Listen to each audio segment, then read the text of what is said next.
आपको ये बताना था कि वाइटल ऑर्गन्स नीचे कौन से, इसके नीचे कौन से। हार्ट मैंने बताया आपको, फिर मैंने आपको बता रहा हूं मैं अभी आपको स्टमक, फिर लिवर, राइट साइड में लिवर है, बीच में स्टमक है, फिर बीच में ही है नीचे पैनक्रियाज जो आपका शुगर लेवल कंट्रोल करता है। कोई आदमी कितना भी हट्टा कट्टा हो, उसके पैनक्रियाज डैमेज हो गए, उसके पैनक्रियाज में जो सिक्रीशंस है, इंसुलिन सिक्रीशंस, वो कंट्रोल में नहीं रहा, डायबिटीज वो व्यक्ति को खत्म कर देगा। अच्छे खासे हंसते खेलते आदमी को डायबिटीज खत्म कर देगा। योगा में बहुत सी व्यवस्था है जो डायबिटीज कंट्रोल में रखती है, लेकिन नॉर्मल आसन जब हम लोग नॉर्मल नियंत्रण में करें तो। और उसकी फिर है liver, life depends on the liver. मैंने आपको बताया बीच में छाती के नीचे स्टमक। एक नेचुरोपैथी और योग में कहावत है, पेट साफ सब बीमारी माफ। अगर आपका पेट साफ हो रहा है रोज, सब बीमारी माफ। तो पेट को संभालने के लिए, पेट को हेल्दी रखने के लिए बहुत सारे आसन है, बहुत प्राणायाम है। हर आसन क्लासिकल ट्रेडिशनल आसन है, वो एंगल से बनाया गया है जहां पे पेट का मैक्सिमम ध्यान रखा जाए, स्पाइन का मैक्सिमम ध्यान रखा जाए। वो एंगल है स्पाइन का, वो एंगल से बाहर जाएंगे तो मसल्स पे असर जाएगा, ऑर्गन्स पे असर नहीं जाएगा। थोड़ा चैलेंजिंग कर लो तो ठीक है। और मैंने आपको बताया रेशियो क्या होना चाहिए, 60 to 80%। वो एंगल पे ब्रीदिंग स्पेस मिलता है। आपने जब आसन लगाया तो आपने फिजिकल एक चेंज दिया बॉडी को, वो फिजिकल चेंज में सर्टेन ऑर्गन्स पे उसका असर पहुंचता है। पर वो आसन में थेरेपेटिक बेनिफिट देने के लिए हमें वो आसन के साथ में ब्रेथ को जोड़ना पड़ता है। ब्रेथ को जोड़ने से प्राण शक्ति, आपकी प्राण शक्ति जिसके लिए हम लोग प्राणायाम करते हैं, जिसके नाम से प्राणायाम पड़ा है, वो आपके आसन में जो ऑर्गन्स पे असर जा रहा है वहां पे आप केंद्रित करते हो, वहां पे आप डायरेक्शन देते हो। अगर आसन में हमने प्राण शक्ति को डायरेक्शन नहीं दिया तो वो आसन कसरत बन के रह जाता है। कसरत में ऐसे ही होता है, हाथ पैर मसल्स पे ध्यान देते हैं हम लोग, ऑर्गन्स पे ध्यान नहीं देते। कसरत वाले किसको भी देख लो आप, ट्राइसेप बिल्ड करना है, बाइसेप बिल्ड करना है, चेस्ट बिल्ड करना है, थाइस बिल्ड करना है, यही सब होता है उनका। योग में ऐसा नहीं है, योग में आपके ऑर्गन्स आर इंपॉर्टेंट। तो स्टमक के नीचे फिर है आपका सोलर प्लेक्सस, जिसे हम कहते हैं abdominal brain. This is also called the abdominal brain. एक ब्रेन आपका यहां पे है और एक ब्रेन आपका सोलर प्लेक्सस में है, it's called the abdominal brain. Yoga के सारे आसन सोलर प्लेक्सस को और स्पाइन को देख के बनाया गया है। कौन से एंगल से कौन से आसन में सोलर प्लेक्सस सुरक्षित रहेगा, नियंत्रण में रहेगा, बैलेंस में रहेगा, और आपके स्पाइन, ये दो जो भी आसन, डिफिकल्ट आसन भी है, ये दो चीजों को देख के बनाया गया है। अगर ये दो चीजों में कोई भी डामाडोल हो गया तो मसल स्ट्रांग रहेंगे, स्पाइन स्ट्रांग बनेगा। शायद आपको लगेगा कि मैंने क्या आसन कर लिया हाथ के बाहर, लेकिन उसका इफेक्ट आपके ऑर्गन्स पे नहीं पड़ा। तो ये बातों का ध्यान देने जैसा है कि आपको आसन कौन से लेवल पे करने हैं और आपको आसन का उसका असर कहाँ जाएगा। फिर सोलर प्लेक्सस के नीचे आपके हैं intestines, large intestine, small intestine. उसके नीचे है reproductive organs, eliminatory organs, urine bladder, ये prostate gland, ovaries, uterus, large intestine. ये आपके सारे ऑर्गन्स हैं जो आपको मैटर करेंगे जब भी आप 60, 70, 80 के हो जाओगे। मूल बंद ऐसे नहीं बनाया गया था, मूल बंद, अश्विनी मुद्रा, वज्रोली मुद्रा, सहजोली मुद्रा ऐसे नहीं बनाया गया था। मूल बंद अगर आप 40 से शुरू करते हो तो आपको 60 की उम्र में यूरिन के इश्यू नहीं होंगे। मूल बंद अगर 20 की उम्र में कोई व्यक्ति शुरू करता है, 20-22 की उम्र में, उसको 40-50 के बाद सेक्सुअल डिसऑर्डर्स नहीं होते उसको, लेडीज में भी और जेंट्स में भी। उनको 40 की उम्र में सेक्सुअल प्रॉब्लम नहीं होते हैं। मूल बंद जो रेगुलर कर रहा है उसको यूरिन के प्रॉब्लम नहीं होते हैं। सेम वे बेली ब्रीदिंग बनाया गया था। कोई भी आसन में बेली ब्रीदिंग करोगे जब आप, उसका असर आपके नेवल पे जाएगा, सोलर प्लेक्सस पे जाएगा, यूरिनरी ऑर्गन्स पे जाएगा। मैं आपको और एक एग्जांपल दे रहा हूँ नौकासन का। नौकासन कितना इजी आसन है, उसका बेनिफिट्स जबरदस्त है। वो आपके डाइजेस्टिव ऑर्गन्स को जो छाती के वहां है और आपके रिप्रोडक्टिव ऑर्गन्स को, दोनों को अंदर स्क्वीज करता है, ऐसे दोनों को अंदर स्क्वीज इन करता है और पूरा प्रेशर लेके आता है आपके सोलर प्लेक्सस पे। जो व्यक्ति नौकासन रोज करता है उसका सोलर प्लेक्सस बहुत जगह पे रहता है, हेल्दी रहता है, वाइब्रेंट रहता है, फुल ऑफ एनर्जी रहता है नौकासन करने से। और नीचे के ऑर्गन यानी कि sexual organs, reproductive organs, eliminatory organs, ये बहुत हेल्दी रहते हैं। यहाँ पे एनर्जी, जब वो नौकासन छोड़ते हो आप, तब वो एनर्जी ऊपर भी जाती है, डाइजेस्टिव ऑर्गन्स में भी जाती है और नीचे भी आती है वाइटल ऑर्गन्स में। मैं सिर्फ आपको एग्जांपल नौकासन का दे रहा हूँ। एक ही आसन बताया मैंने, अब मैं बता रहा हूँ पश्चिमोत्तान। जब भी आप कोई भी आसन में अपने ऑर्गन्स को कॉन्ट्रैक्ट करते हो, तो उस वक्त कॉन्ट्रैक्शन में हद के बाहर नहीं जाना चाहिए, क्योंकि कॉन्ट्रैक्शन में जब हद के बाहर जाते हो तो ऑर्गन में ज्यादा सेल डैमेज हो सकता है। जैसे अगर कोई मेरा हाथ जोर से दबा रहा है तो मेरा हाथ दर्द हो सकता है। अगर मेरा हाथ नॉर्मल दबा रहा है तो मुझे एक हीलिंग मिलेगा, मेरे हाथ में दर्द होगा तो आराम मिलेगा। लेकिन मेरा हाथ कोई हद के बाहर दबा रहा है तो मेरे हाथ में कुछ डैमेज हो सकता है और वो डिस्कम्फर्ट फीलिंग देगा पहले। और वो डैमेज किस लेवल पे होगा? मेरे सेल लेवल पे होगा, मेरे ऑर्गन्स में सेल लेवल पे मुझे डैमेज होगा। बहुत टाइम ये मालूम ही नहीं पड़ता है, पर कहां ने कहां वो धीरे धीरे ऑर्गन के फंक्शन में कमी देता है फिर वो। मैं सेकंड एग्जांपल दे रहा हूं आपको, पश्चिमोत्तान। और पश्चिमोत्तान में भी देखो, हम लोग आगे झुकते हैं, पैर भी सीधा रखते हैं। पैर सीधा रखा हमने तो क्या हुआ? यूरिन के ऑर्गन्स, रिप्रोडक्टिव ऑर्गन्स सारे वो अंदर ही वहीं के वहीं ठहर गए। हमारा कंट्रोल सिर्फ है ऊपर के बॉडी पे, हम नीचे आते हैं। पैर तो अभी हिल नहीं सकता है, जमीन नीचे है, पैर तो हिल नहीं सकता है। तो जो नीचे के ऑर्गन है वो सारे जगह पे ठहर गए, उसमें उसके अंदर वो वहां पे ठहर भी गए और उसके अंदर स्ट्रेच भी शुरू, क्योंकि हमने आगे झुक गए हम लोग। जब तक हम स्ट्रेट है तब तक कुछ नहीं हो रहा है वहां पे, जैसे हम आगे झुके वहां पे स्ट्रेच मिल रहा है। और पेट के ऑर्गन्स, छाती के ऑर्गन्स पूरे दब रहे नीचे। सारे ऑर्गन्स जब दब गए तो ऑर्गन्स के अंदर सारा ब्लड फ्लो खाली हो गया। ऑर्गन्स के अंदर सारी जो ऑर्गन सिक्रीशंस है, फॉर एग्जांपल डाइजेस्टिव ग्लैंड्स है, उसके अंदर सारे सिक्रीशंस है, डाइजेस्टिव जूसेस है, पेनक्रियाज में इंसुलिन है, लिवर में उसका पित्त है, स्टमक में हाइड्रोक्लोरिक एसिड है, इंटेस्टाइन्स में इंटेस्टिनल जूसेस है। ये सारे जूसेस जब हम फॉरवर्ड आते हैं तो क्या होता है? वहां से वो निकल जाते हैं, बाहर निकल जाते हैं वो। तो एक्स्ट्रा जूस बॉडी में ठहरेगा नहीं वहां पे कभी बॉडी में। अगर हम वो फंक्शन जब वो आसन करते हैं और वहां ब्रीदिंग करते हैं, जब भी उसको ब्रीदिंग स्पेस दिया है, जब ब्रीदिंग करते हैं तो वो जूसेस निकलते नहीं है बाहर, वहीं पे ठहरते हैं। जैसे एक टॉवल है, मैंने हाथ में रखा है, मेरे हाथ में कोई टॉवल है तो नहीं लग रहा मुझे। I am using this cloth now just for showing you. अगर ये पानी से भरा हुआ है, ओके, और मैंने इसको जोर से निचोड़ दिया, जोर से, तो पूरा पानी खाली हो जाएगा। मुझे मुझे पूरा पानी खाली नहीं करना है, पहले मुझे सिर्फ टॉक्सिन्स खाली करने हैं। तो मैं 80% लेवल पे आऊंगा। वहां जो मैं स्क्वीज दे रहा हूँ, ब्रीदिंग दे रहा हूँ, तो मेरे मेरे जो मैं जो एंगल पे आया 80%, वो एंगल पे 80% पे क्या होता है? जब मैं ब्रीदिंग भी करूंगा फिर, तो वो ऑर्गन में मैक्सिमम स्क्वीज मिलेगा। फर्स्ट वो ऑर्गन क्या करता है? बैड ब्लड निकाल देता है बाहर, स्क्वीज हो गया, लेकिन इतना नहीं हुआ कि ऑर्गन को डैमेज हो जाए। फिर सेकंड जो राउंड करूंगा मैं, या फिर 5-6 ब्रेथ के बाद मैं जब ब्रीदिंग करूंगा और वहां पे, तो वो ऑर्गन पे नया ब्लड फ्लो आता है, वहां पे वो पूरे बॉडी से वहां पे नया ब्लड फ्लो आता है। नए ब्लड फ्लो आने के साथ साथ न्यूट्रिशन भी आता है, विटामिन मिनरल्स भी वहां आते हैं, ऑक्सीजन भी आता है, और वो ऑर्गन के सेल्स नए बनाता है। अगर आप हफ्ते में 3 या 4 बार अपने ऑर्गन्स के सेल नए बनाने की व्यवस्था करते हो योग करने के वक्त, तो आपके ऑर्गन्स का लाइफ स्पैन बढ़ जाता है, आपके ऑर्गन की वाइटलिटी बढ़ जाती है। और अगर आपने अपने मेजर ऑर्गन्स की वाइटलिटी बढ़ा के रखी, आपने अच्छी रखी, तो आपका कलेक्टिवली आपका लाइफ स्पैन बढ़ जाता है, आपका जीवन बढ़ जाता है। और जब तक आप जिंदा हो तब तक आपके ऑर्गन्स में हेल्थ अच्छा रहेगा, फंक्शन अच्छे रहेंगे, हर ऑर्गन का फंक्शन अच्छा रहेगा। मैंने आपको 2 एग्जांपल दिए, अभी नौकासन दिया मैंने आपको, और मैंने आपको दिया पश्चिमोत्तान का एग्जांपल। अब मैं आपको और एक एग्जांपल देता हूं। मैं आपको एग्जांपल दे रहा हूं अभी हस्तपदासन का, पदहस्तासन या Hastapadasana, whatever we call both names. हस्तपद में आप खड़े हो, आप हाथ ऊपर लेते हो, आप धीरे धीरे हाथ को नीचे लेके आते हो, पहले घुटने तक, फिर अपने एंकल तक, फिर जमीन पे टच करते हो। हस्तपदासन में भी अगर हमने सर को नी पे लगा दिया, उसका असर पूरा स्पाइन पे जाएगा आपके।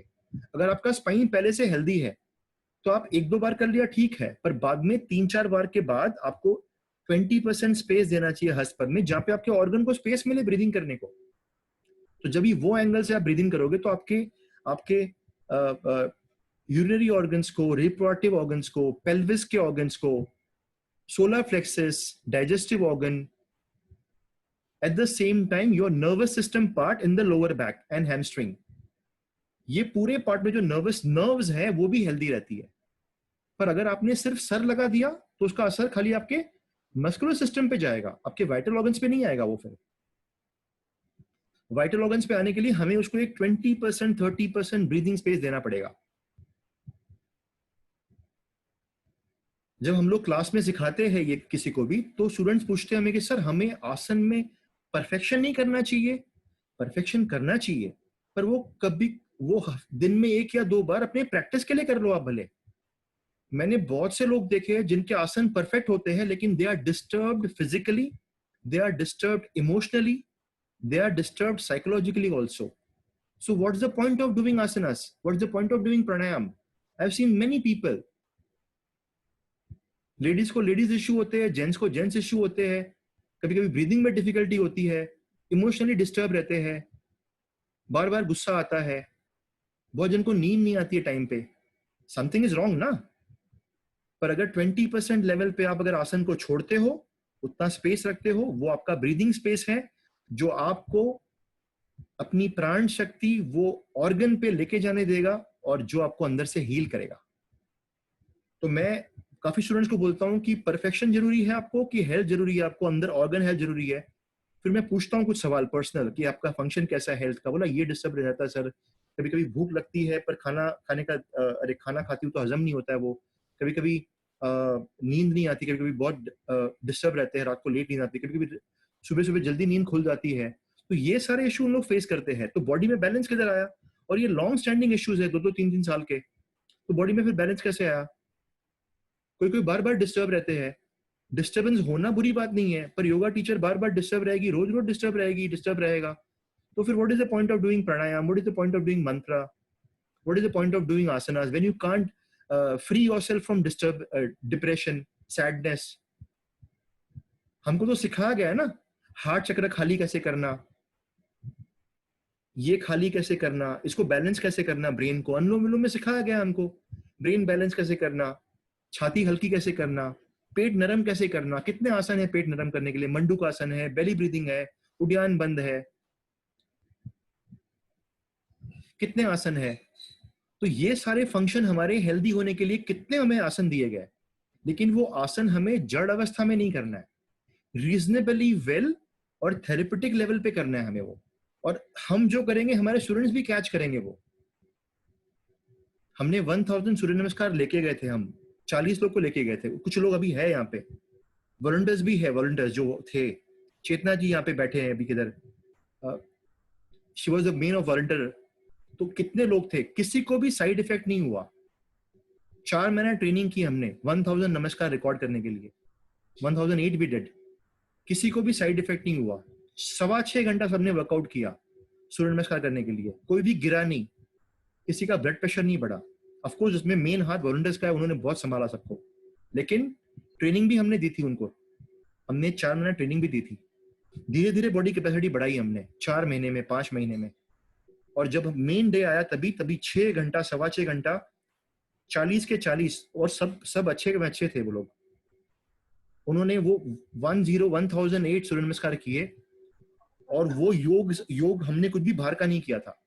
सप्लीमेंट भी नॉर्मल लिए थे, विटामिन मिनरल फूड ऐसे लिए थे बस, नथिंग मैजिकल. कोई स्टेरॉइड नहीं, कुछ नहीं, कोई एक्टिविटी वाला ड्रग कुछ भी नहीं किसी ने लिया था. और हम लोग गए 6 घंटा. अच्छे एथलीट हिल जाएंगे इसमें, मैराथन रनर्स हिल जाएंगे इसमें.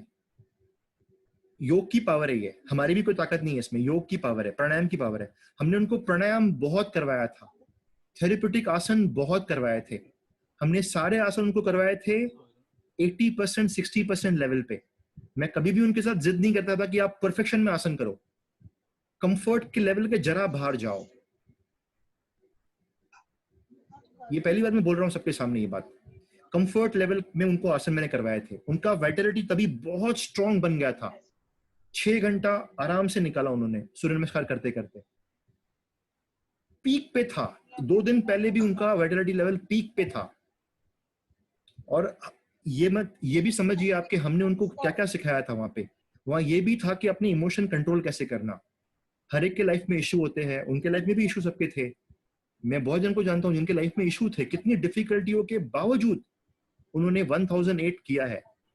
उसमें लेडीज भी थे, आपको पता है लेडीज लोग के मंथली प्रॉब्लम्स होते हैं, वैसे में भी उन्होंने 1008 किया है। आई वाज शॉक्ड, क्या विल पावर था उनका। आप सोचो, अभी मैं आपको फर्स्ट टाइम ये रिवील कर रहा हूं, ऐसे कंडीशन में भी हमारी टीम में से उन्होंने 1008 पूरा किया। सो मच विल पावर, योग शक्ति उन्होंने यूज की पूरी। तो आप सोचो हम लोग ने क्या एंगल से ट्रेनिंग लिया था तभी। ये एंगल से, थेरेप्यूटिक एंगल से हमने सारा ट्रेनिंग दिया था। नथिंग जड़ जड़ जैसा कुछ नहीं किया हमने, और ये थेरेप्यूटिक एंगल्स है आपके। और वो ऑर्गन को वाइटल किया, इतना इतना स्ट्रॉन्ग किया कि 6 घंटा 6.25 घंटा हिले नहीं लोग। तो ये बता रहा था आपको मैं ऑर्गन वाइटलिटी के बारे में। अब ये करने के बाद जो मैं आपको एग्जांपल दे रहा था, आई थिंक हस्तपद, छोटी दीदी का भी 4 था। तो आपने हस्तपद काफी अच्छा किया है और वहां आपने ब्रीदिंग स्पेस दिया है। और आप ब्रीदिंग स्पेस जब अच्छा करते हो, उसके बाद में अभी एग्जाम्पल हस्तपद आसन में, वहां अंतर कुंभक नहीं कर सकते हम लोग, वहां सिर्फ बाह्य कुंभक काम करेगा। तो हस्तपद आसन में बाह्य कुंभक वो लगा के, वो जो अंदर से एक पुल आता है, वो आपके सारे शरीर में एक इतना सा स्क्वीज देता है अंदर से कि बाह्य कुंभक में जो आपके बॉडी में ऑर्गन्स में स्क्वीज मिलता है, ऐसे कोई नॉर्मल बाह्य कुंभक में नहीं मिलता है, बैठे बैठे नहीं मिलेगा आपको। हस्तपद में जब करोगे बाह्य कुंभक, तो सारे ऑर्गन्स में एक थेरेपेटिक स्क्वीज मिलता है, एक थेरेपेटिक वैक्यूम बनता है। जब हम हस्तपद छोड़ देते हैं, तब जब आदमी खड़ा होकर ब्रीद इन करता है, तो नेचुरली, कुदरती, वहां काफी सारा ब्लड सर्कुलेशन भी जाता है और एनर्जी फ्लो भी वहां जाता है। ब्लड सर्कुलेशन भी ठहरता है अंदर, एनर्जी फ्लो भी जाता है अंदर, और फिर वो ऑर्गन्स हेल्दी बनना शुरू होते हैं। अगर आपने वो हद के बाहर लेके गए होते तो आपके स्पाइन पे असर जाता, पर आपने 80% पे लेके गए, वहां ब्रीदिंग किया, 80% पे लेके जाओगे तो ही ब्रीदिंग होगा, 70% 80% पे जाओगे तो ही बाह्य कुंभक होगा वहां पे, नहीं तो कुंभक नहीं होगा वहां पे। 100% में कुंभक होगा, लेकिन वो फिर ब्रीदिंग नहीं होगा आपको अंदर, तो कोई फायदा नहीं है वहां पे। तो ये एंगल से आपके डाइजेस्टिव ऑर्गन्स में, सोलर प्लेक्सस में, रिप्रोडक्टिव ऑर्गन्स में, यूरिनरी ऑर्गन्स में, ये सारे ऑर्गन्स में हीलिंग इफेक्ट आता है। जैसे पश्चिमोत्तान में था, लेकिन पश्चिमोत्तान में कैसा होता है कि आपका नीचे का ऑर्गन्स एकदम दब गए हैं, क्योंकि आप बैठे हो नीचे जमीन पे। हस्तपद में वो प्रॉब्लम नहीं है आपको। हस्तपद में, हस्तपद में आपके ऑर्गन्स भी आपका पैर भी ऊपर है, तो नीचे से कोई दबाव नहीं है आपको। Sorry, somebody is entering.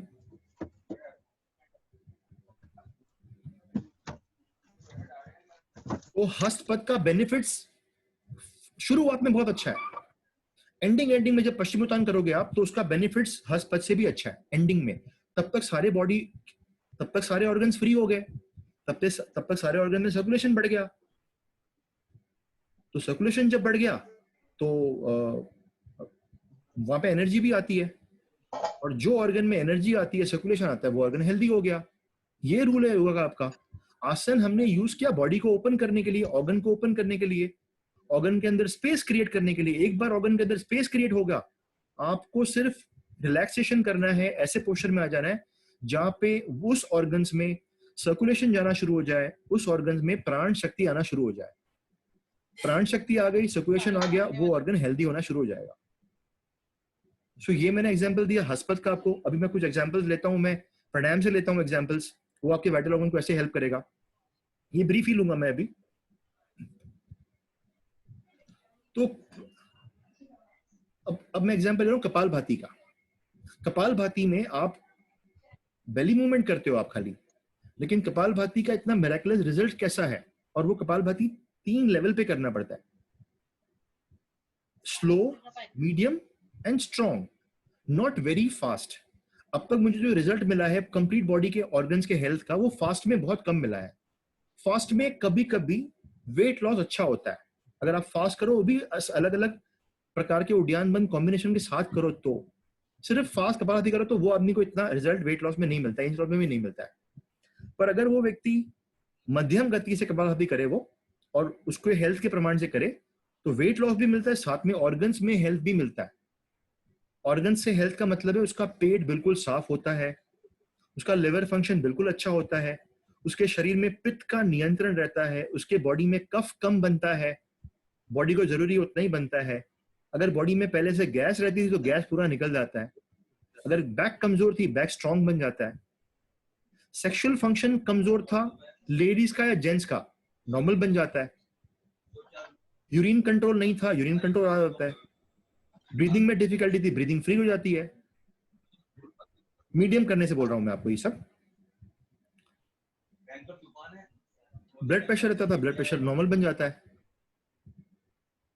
Hormone disturbances से हार्मोन डिस्टर्बेंसेस अच्छे हो जाते हैं। कपालभाति खाली बात कर रहा हूं मैं, हीलिंग इफेक्ट उसका।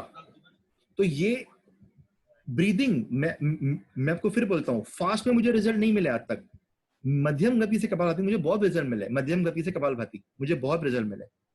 इतने अच्छे रिजल्ट मिले कि हम लोग कोई नेचुरोपैथी का ट्रीटमेंट दे रहे हैं उससे भी इतना रिजल्ट नहीं मिलता है, 1 महीना लग जाता है उसमें। पर प्राणायाम करने से, बहुत सारे प्राणायाम करने से, साथ में ये वाला प्राणायाम करने से, within a week, within 10 days, जिसको 5 साल से कॉन्स्टिपेशन था 10 डेज में अच्छा हो गया। कपालभाति और मंडूकासन हम लोग 3 ऐड करते हैं उसके अंदर, पश्चिमोत्तान, मंडूकासन, कपालभाति। ये मेरा कॉम्बिनेशन है, ये मेरा फेवरेट कॉम्बिनेशन है, आप लोग ट्राई करना। ये डायबिटीज में भी काम आता है, ये कॉन्स्टिपेशन में भी काम आता है।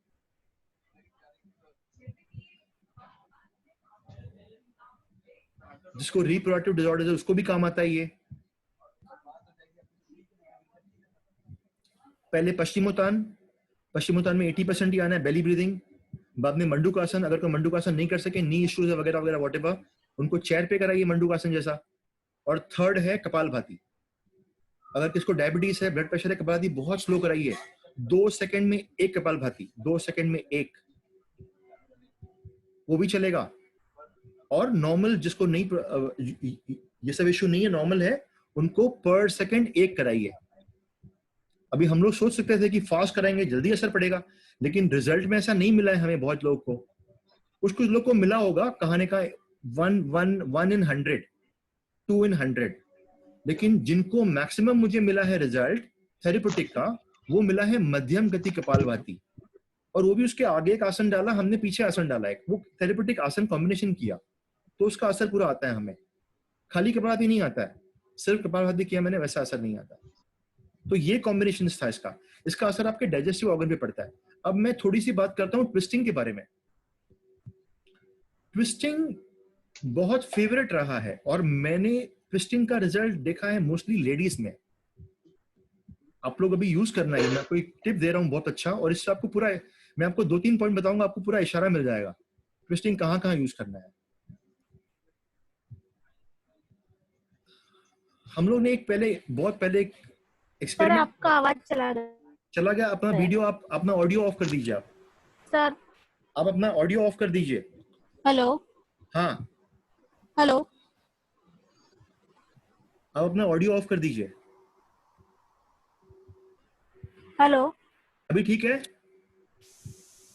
अभी ठीक है? खाली हाथ ऊपर करो बस। हाँ ठीक है, ओके। अगर नहीं ठीक है तो आपका इंटरनेट कनेक्शन चेक करिए प्लीज, जरा आपका कनेक्शन चेक करिए। या मैं आपको बता रहा था ट्विस्टिंग के बारे में। ट्विस्टिंग में 5-6 ट्विस्टिंग गिन लेते हैं हम लोग। कटी चक्रासन, बैठ के गिनते हैं हम लोग वक्रासन ट्विस्ट, फिर मत्स्येंद्र आसन, फिर हम लोग गिनते लाइंग डाउन वक्रासन, उसमें 3-4 वेरिएशंस है। ये 3-4 खाली ट्विस्ट लिए हमने। जो ट्विस्टिंग के मेन बेनिफिट देखे गए वो है हार्मोनल बैलेंस। ट्विस्टिंग करने से ऐसा बोलते हैं कि अगर गर्दन की ट्विस्ट करते हैं, गर्दन की ट्विस्ट, उसमें आपके ब्रेन और आपके थायराइड ग्लैंड एक्टिव रहते हैं, बहुत बैलेंस रहते हैं, बैलेंस ब्रेन और थायराइड ग्लैंड। अगर स्पाइनल कॉर्ड बीच वाले भाग की ट्विस्टिंग करते हैं तो आपके अंदर एड्रिनल ग्लैंड है बीच में, और इवन थायराइड ग्लैंड है, एड्रिनल ग्लैंड, थायराइड ग्लैंड। और आपके डाइजेस्टिव ग्लैंड्स, वो हार्मोनल नहीं है लेकिन वो डाइजेस्टिव ग्लैंड्स है आपके, तो वो एकदम अच्छे रहते हैं, बैलेंस में रहते हैं। जिसको भी डाइजेस्टिव इश्यू है, उसको डाइजेस्टिव जूस ठीक से नहीं निकलता है, उसको डायबिटीज है, लिवर इश्यूज है, लिवर में पित्त नहीं बनता है या ज्यादा पित्त बनता है, उसको ट्विस्टिंग करा के देखो आप।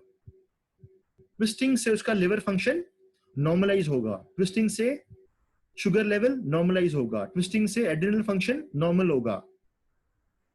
और अभी मैं थर्ड बोल रहा हूं आपको, लो बॉडी के ट्विस्ट, जैसे कि वक्रासन ट्विस्ट हो गया या पैर ट्विस्टिंग करते हो आप। Reproductive organs, hormonal imbalance, male या फीमेल दोनों, अगर वो ट्विस्टिंग किया जाए, उनको ट्विस्टिंग में 80% लाके ब्रीदिंग किया जाए, तो थेरेपेटिक लेवल पे उसके वाइटल ऑर्गन्स पे उसका हीलिंग इफेक्ट होगा, उसके वाइटल ऑर्गन्स के फंक्शन नॉर्मल होना शुरू हो जाएंगे। 80% लेवल पे लाके डीप ब्रीदिंग करना है उसको।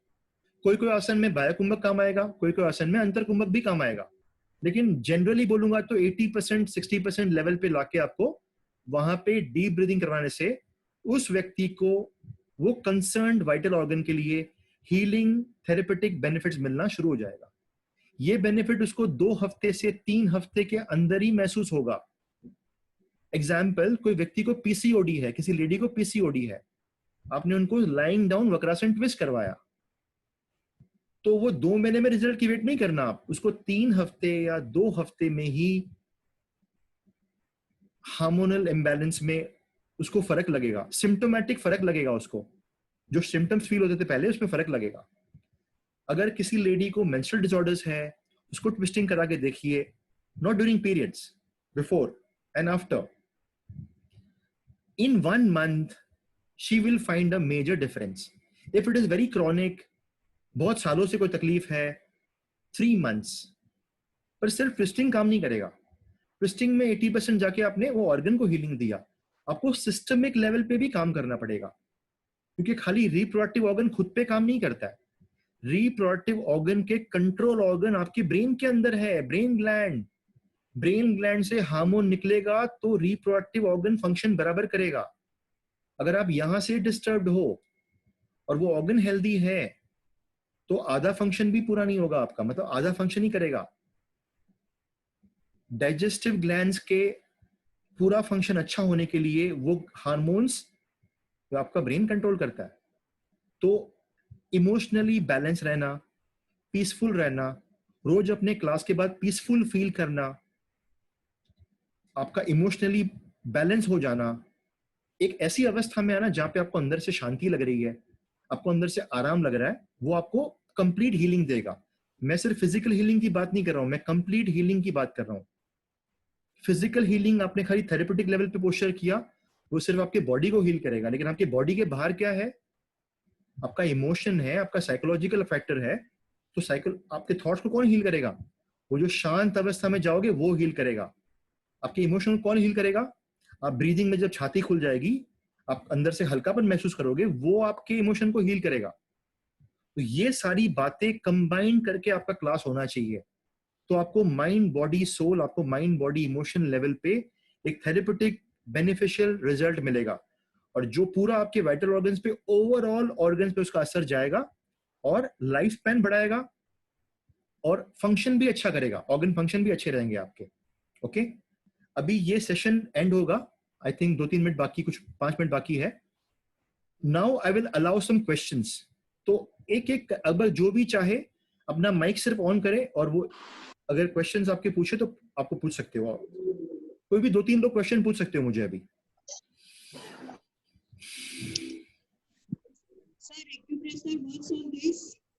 हाँ जी,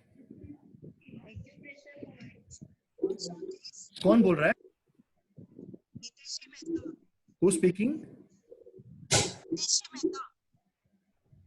आपका ऑडियो क्लियर नहीं है। जो यहाँ क्वेश्चन मुझे नहीं पूछ सके वो लोग मुझे व्हाट्सएप पे पूछ सकते हैं। हेलो, हाँ जी, बार कराना हो कैसे जाने? आसन कितनी बार कराना हो कैसे जाने? हाँ जी, आसन कितनी बार कराना हो कैसे जाने? हाँ, आपको बॉडी में डिफिकल्टी नहीं होनी चाहिए। नॉर्मली हम लोग क्या करते हैं, पहला राउंड 6 करते हैं, पहला राउंड 6 कर, एग्जाम्पल दे रहा हूँ, पश्चिमोत्तान हम लोग पहला राउंड 6 का करते हैं। 6 बार हमने वहां पश्चिमोत्तान किया, हाथ उठाए, हाथ नीचे लेके गए, कुछ देर रुके वहां पे, ब्रीदिंग किया, फिर से ऊपर आए 6। सेकेंड राउंड हम करेंगे 10 बार, थर्ड राउंड करेंगे फिर से 6 बार। सेकेंड राउंड सबसे इंपॉर्टेंट है। सेकेंड राउंड तीन सेट या 3 राउंड करते हैं। 3 राउंड में लगभग 6 से 10 रेपिटेशन करते हैं हम लोग।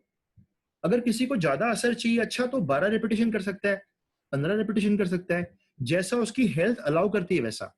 कोई भी आसन में जब भी आपको जॉइंट्स में या स्पाइन में या ऑर्गन्स में या पेट में आपको टायर्डनेस का एहसास हो, वो साइन है ऑर्गन का या स्पाइन का या जॉइंट का कि मैं थक गया हूं, आज के लिए मेरा हो गया। उसके बाद करवाना आसन मतलब जबरदस्ती करवाना है, वो फिर मसल्स पे असर करेगा, लेकिन शायद वो ऑर्गन्स पे वाइटलिटी नहीं बढ़ाए, उसके ऑर्गन फंक्शन में उसको बहुत फर्क नहीं पड़ेगा। ये हम लोगों ने सिखाने में देखा है ये बहुत। Who else was there?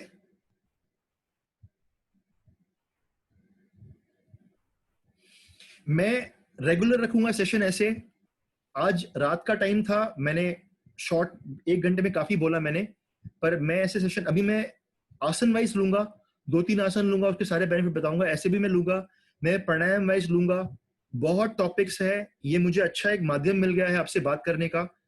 इसमें लिमिटेशन क्या, खाली 100 आदमी आ सकते हैं, आज फुल है ये तो। पर मैं ऐसे क्लास रखूंगा, ऐसे इंफॉर्मेशन सेशन जहाँ पे आपको, अभी देखो आज जो मैंने आपको 3-4 बातें खाली बताई, अब ये आपके कल की क्लास में कितना फर्क पड़ेगा, ये आपको कौन सा एंगल है मालूम पड़ गया। और आपको 10 दिन के अंदर मुझे बताना, खाली 10 दिन के अंदर आपके जो भी स्टूडेंट्स है ना, मुझे 10 दिन के अंदर बताना कि कितना फर्क पड़ रहा है उनको वाइटल ऑर्गन के फंक्शन में 20% हर हफ्ते फर्क पड़ेगा। वाइटल ऑर्गन के फंक्शन में 20% हर हफ्ते फर्क पड़ेगा उनको। ओके, ये आप ध्यान देना बस। सो अभी ये सेशन एंड होगा आई थिंक। अगर कोई टाइम देख सकता है तो बहुत कम टाइम बाकी है। सो अभी अगर कुछ क्वेश्चन पूछना है आप लोगों को तो मुझे व्हाट्सएप पे पूछ सकते हो। संडे को, शनिवार को भी मैं कुछ सेशन रखूंगा आप लोगों के लिए, ऐसा ही एडुकेटिव रखूंगा, जहाँ पे मैं कुछ 1-2 आसन या प्राणायाम लूंगा, उसके बहुत सारे हीलिंग बेनिफिट शेयर करूंगा। वो कितनी बार करना चाहिए, कौन से कंडीशन में करना चाहिए, मैं शेयर करूंगा आपके साथ। वो भले 1 घंटे का होगा लेकिन बहुत इंफॉर्मेटिव होगा। और संडे को मैं एक मस्त क्लास लूंगा, लगभग 2 घंटे का, बहुत लंबा सेशन होगा। तो आप लोगों को जिसको भी ज्वाइन करना है अभी से अपना संडे बुक कर देना, संडे मॉर्निंग्स बुक कर देना आप। शनिवार शाम को सेशन लूंगा एक मैं, जो एक ही आसन पे या प्राणायाम पे थेरेप्यूटिक होगा, उसका बेनिफिट्स होंगे उसके, और काफी सारे उसके वेरिएशंस होंगे कि वो आसन कैसे करना है और ब्रीदिंग कैसे करनी है, थेरेप्यूटिक बेनिफिट्स के लिए। तो आप में से जो कोई भी आना चाहे वो शनिवार सेशन में रात को ऐसे ही होगा, आप लोग खुशी से आ सकते हो। ओके सर, संडे को कौन सा टाइम रखेंगे? सुबह 9:30 बजे। ओके, आप लोग अपना दिन ऐसे प्लान करना कि 9:30 बजे के पहले जो भी आपका घर का काम है वो पूरा कर दो, क्योंकि सेशन के बाद आपको खाने की जरूरत नहीं पड़ेगी, आपकी बॉडी में इतना एनर्जी रहेगा। ओके, तो मैं चाहता हूं कि सर, आप आई मीन फास्टिंग में निकालो आप। सर ये संडे मेरा बहुत अच्छा गया आपकी कृपा से। अरे ऐसे मुझे